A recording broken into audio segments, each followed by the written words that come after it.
Bonjour à tous. Alors, aujourd'hui, je vais vous partager une petite réflexion sur, finalement, qu'est-ce qui nous pousse à acheter et qu'est-ce qui va faire que vos utilisateurs, vos clients vont être motivés à acheter votre solution. Alors, il faut comprendre que on a tous un statut. Alors, un statut social, mais pas que, un statut par les valeurs que l'on porte, par l'image que l'on a envie de retransmettre aux autres, l'image qu'on a envie de, comment on a envie de paraître, mais aussi l'image que l'on a de soi-même. Et en réalité, tous, on est tous dans une quête d'améliorer notre propre statut, notre propre image envers nous-mêmes, envers les autres. Et cela va nous apporter une certaine émotion, une certaine satisfaction. Donc la première chose, si vous voulez à un moment donné faire des ventes, peu importe la solution que vous allez offrir ou le produit que vous allez offrir, c'est de suite de cibler les émotions de vos utilisateurs.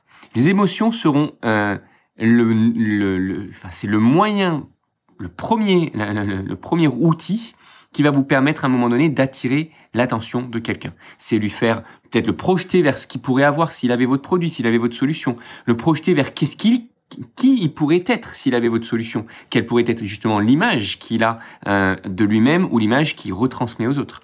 L'émotion est réellement très intimement liée à cette notion de statut. Mais ça n'a fait pas tout. C'est pas parce que vous allez dire à quelqu'un, si vous achetez mon produit, vous allez être l'homme le plus intelligent du monde. À un moment donné, il va y avoir besoin d'une certaine justification. Et d'ailleurs, cette justification-là, on peut la retrouver dans notre quotidien.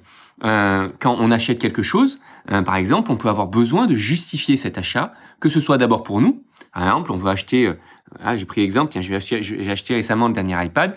Je suis allé chercher des justifications logiques de pourquoi c'est pertinent pour moi d'acheter cet article-là et pourquoi j'en ai besoin, etc. Et pas que simplement le côté émotionnel. Le côté émotionnel, à un moment donné, a attiré mon attention sur ce type de produit, mais à un moment donné, je justifie. Et puis, après, on justifie aussi auprès de notre entourage, auprès des autres. Auprès, en l'occurrence de ma femme, vous pourriez avoir besoin de justifier auprès de votre entourage pourquoi vous avez fait tel achat. Si un jour vous revenez avec une voiture de sport, par exemple, pourquoi vous allez devoir avoir de bons arguments auprès de votre entourage sur pourquoi vous avez acheté une voiture de sport et quel est finalement en quoi c'est pertinent selon votre propre échelle de valeur. Vous pouvez vous dire que c'est simplement il faut se faire plaisir, etc. dans la vie, etc. Mais c'est une logique qui vient dans cet argumentaire. Et ça sera la même chose dans tous les sens. Voilà. Dès qu'on fait un achat, que ce soit vous, votre femme, peu importe, à chaque fois, on a besoin de justifier.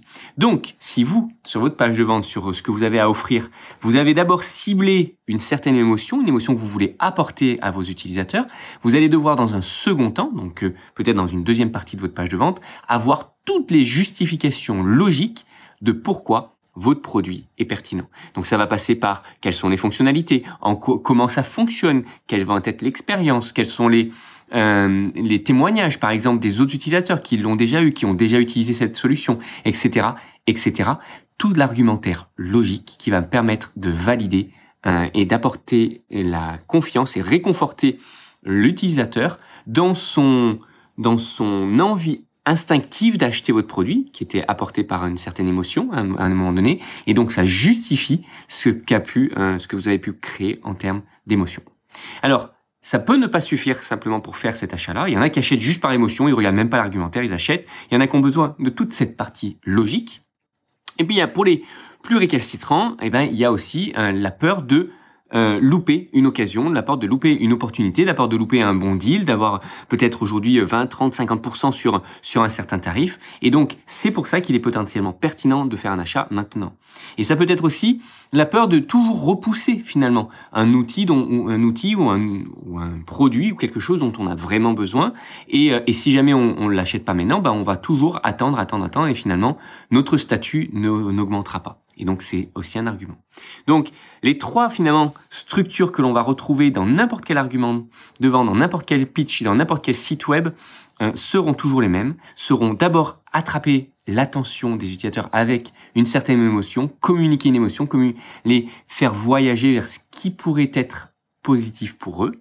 Ensuite, justifier par des points factuels pourquoi c'est logique d'acheter et pourquoi c'est une bonne décision, une décision réfléchie. Et ensuite, finaliser le closing, on va dire, la vente, en mettant des justifications de temps, disant c'est maintenant ou alors vous allez louper telle opportunité, et travailler vraiment sur voilà, l'acte d'achat immédiat. Écoutez, j'espère que cette réflexion vous aura aidé, potentiellement vous aura amené une certaine réflexion. Bon, c'est quand même pas mal inspiré de tout ce que je suis, encore une fois, de Russell Brunson, etc., qui pour moi est un des marketeurs vraiment intéressants, avec une très grosse méthode en tout cas. Donc voilà, j'espère que ça vous aide. Je vous souhaite une très belle journée et je vous dis à très bientôt.